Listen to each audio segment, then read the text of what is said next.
Target with PS Parihar channel में आपका स्वागत है। सुबह के इस वीडियो में ऐसी सूचनाएं होती हैं जो विभिन्न समाचार पत्रों पर छाई हुई होती हैं और विद्यार्थियों के लिए आवश्यक होती हैं। तो आइए शुरू करते हैं और देख लेते हैं कि आज के समाचार पत्रों में विद्यार्थी जीवन से संबंधित कौन कौन सी सूचनाएं हैं। तो वीडियो को जल्दी से लाइक कर दें, शेयर कर दें और जिन छात्रों ने चैनल को अभी भी सब्सक्राइब ना किया हो तो जल्दी से सब्सक्राइब कर लें ताकि आप लोगों को इसी प्रकार की ऑथेंटिक अपडेट से सबसे पहले मिलती रहे। आज के समाचार पत्रों में जो सबसे ज्यादा सूचना है वो है एसएससी जीडी वैकेंसी को लेकर के। किसी समाचार पत्र में लिखा है 84,866 पदों पर वैकेंसी होगी, तो किसी समाचार पत्र में छपा हुआ है कि 75,768 पदों पर वैकेंसी होगी। लिखा है इसके ऑनलाइन आवेदन 24 नवंबर से शुरू हो जाएंगे, यानी कि आज से लगभग 2 दिन बाद। और यहां पर आवेदन की लास्ट डेट 28 दिसंबर दी गई है। ये जो समाचार पत्र है ये अमर उजाला है, इसे आप लोग देख रहे हैं।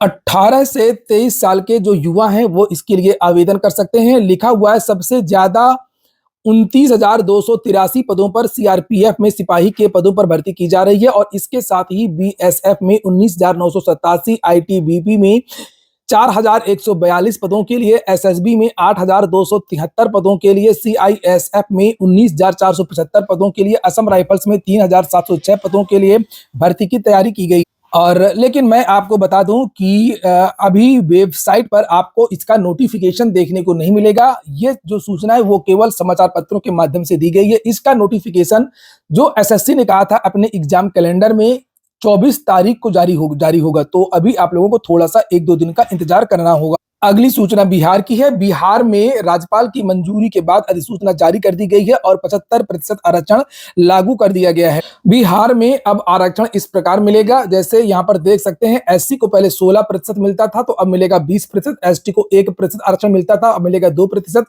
ईबीसी को मिलता था 18% तो अब मिलेगा 25%, और बीसी को पहले 12% आरक्षण था अब मिलेगा 18%, और महिलाओं का 35% आरक्षण पहले की तरह 36 आरक्षण मिलता ही रहेगा। वहीं पर जो विज्ञापन जारी होंगे तत्काल और जो भर्ती चल रही हैं उसमें भी आरक्षण को लागू करने के निर्देश दिए गए हैं। लिखा प्रक्रियाधीन व नई भर्तियों में लागू होगा बढ़ा आरक्षण। 1,22,000 शिक्षकों व 6,060 हेड मास्टर की बहाली में भी आरक्षण लागू करने की तैयारी है। 1.5 लाख पदों पर बहाली होनी है। सबसे अधिक स्वास्थ्य विभाग में, तो स्वास्थ्य विभाग से एक वैकेंसी आने वाली है, उसमें भी 75% आरक्षण दिया जाए। स्वास्थ्य विभाग में किन पदों पर बहाली होगी उसके बारे में भी यहाँ पर जानकारी दी गई है। लिखा है यहाँ पर सबसे अधिक स्वास्थ्य विभाग में बहाली होनी है। विभाग ने लगभग 1.5 लाख पदों पर बहाली का प्रस्ताव वित्त विभाग को भेज रखा है। इनमें डॉक्टर, असिस्टेंट प्रोफेसर, विशेषज्ञ चिकित्सक, जूनियर डॉक्टर, सीनियर रेजिडेंट के अलावा पारामेडिकल स्टाफ व अन्य स्वास्थ्य कर्मियों की बहाली का प्रस्ताव। अगली सूचनाएं उत्तर प्रदेश लोक सेवा आयोग की हैं। लिखा है कि एपीएस के एक पद पर 381 दावेदार। अभी आप लोग कमेंट बॉक्स में बताएं कितने कितने छात्रों ने वीडियो को लाइक किया है, और जो छात्र भूल गए हो अभी तक वीडियो को लाइक ना किया हो तो लाइक अवश्य कर दिया करें। उत्तर प्रदेश सचिवालय, राजस्व परिषद और उत्तर प्रदेश लोक सेवा आयोग में अपर निजी सचिव के 328 पदों पर भर्ती के लिए तकरीबन 1,25,000 अभ्यर्थियों ने आवेदन किया, यानी एक पद पर औसत 381 दावेदार मैदान में है। इसकी लिखित परीक्षा 7 जनवरी को सुबह 9:30 से 12:30 बजे तक होगी। प्रयागराज, लखनऊ, कानपुर, मेरठ, गोरखपुर के विभिन्न केंद्रों पर यह परीक्षा। उत्तर प्रदेश राजर्षि टंडन ओपन यूनिवर्सिटी से जो विद्यार्थी स्नातकोत्तर और स्नातक कार्यक्रमों में द्वितीय और तृतीय वर्ष में प्रवेश लेना चाहते हैं तो वे विद्यार्थी 25 नवंबर तक आवेदन कर सकते हैं। इलाहाबाद विश्वविद्यालय के हॉस्टल की कट-ऑफ भी जारी कर दी गई है केपीयूसी की, और यहाँ पर हाल एंड हाल के लिए भी 30 तारीख तक आवेदन कर सकते हैं। यूजीसी नेट परीक्षा के पाठ्यक्रम में बदलाव होगा। विश्वविद्यालय अनुदान आयोग राष्ट्रीय पात्रता परीक्षा के पाठ्यक्रम में संशोधन करेगा। यूजीसी अध्यक्ष एम जगदीश कुमार ने यह जानकारी दी है। उन्होंने कहा कि नेट की परीक्षा देने वालों को इसके लागू होने से पहले पर्याप्त समय दिया जाएगा। अगली सूचना इलाहाबाद हाईकोर्ट की ही एक भर्ती की है। लिखा है कि एडवोकेट जनरल के ही नियंत्रण में रहेगा स्टाफ। एक वैकेंसी आया करती थी महाधिवक्ता कार्यालय से, कुछ 2-3 साल पहले भी एक वैकेंसी आई थी, आरओ, एआरओ और असिस्टेंट इत्यादि की वैकेंसी थी। बाद में वो रुक गई थी, विवाद हो गया था, तो अब इसको क्लियर कर दिया गया कि ये भर्ती कौन करेगा।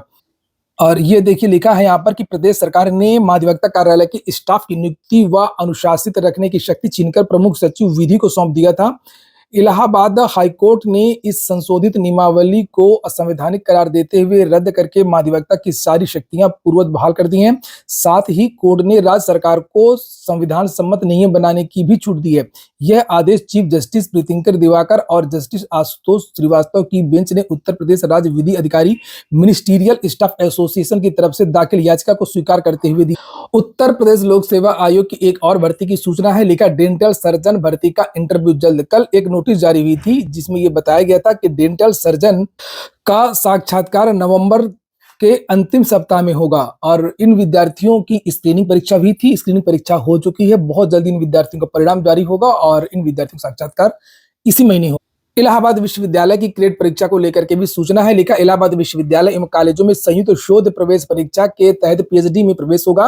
पिछली बार की तुलना में इस बार आवेदन की संख्या में वृद्धि हुई है। आवेदनों में त्रुटि सुधार के लिए 2 दिन का मौका दिया गया है।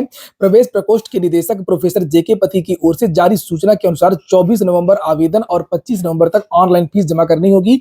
26 से लेकर के 27 तक अभ्यर्थी आवेदन पत्रों में करेक्शन कर सकेंगे। मंगलवार सुबह 8,648 अभ्यर्थियों ने अलग अलग पाठ्यक्रमों के लिए ऑनलाइन पंजीकरण किया। डीएलएड को लेकर के भी सूचना है और आपको पता होगा कि बीएड प्राथमिक शिक्षक भर्ती से बाहर कर दिया गया है सुप्रीम कोर्ट के द्वारा और अब प्राथमिक विद्यालयों में शिक्षकों की भर्ती में केवल डीएलएड का जो डिप्लोमा है वही मांगा जाएगा। इसके बावजूद भी डीएलएड में बहुत सारे पद इस बार रिक्त रह गए हैं। लिखा है डीएलएड प्रशिक्षण 2023 में प्रवेश पूरा, केवल 1,63,250 ने लिया दाखिला और 2,40,000 पद थे।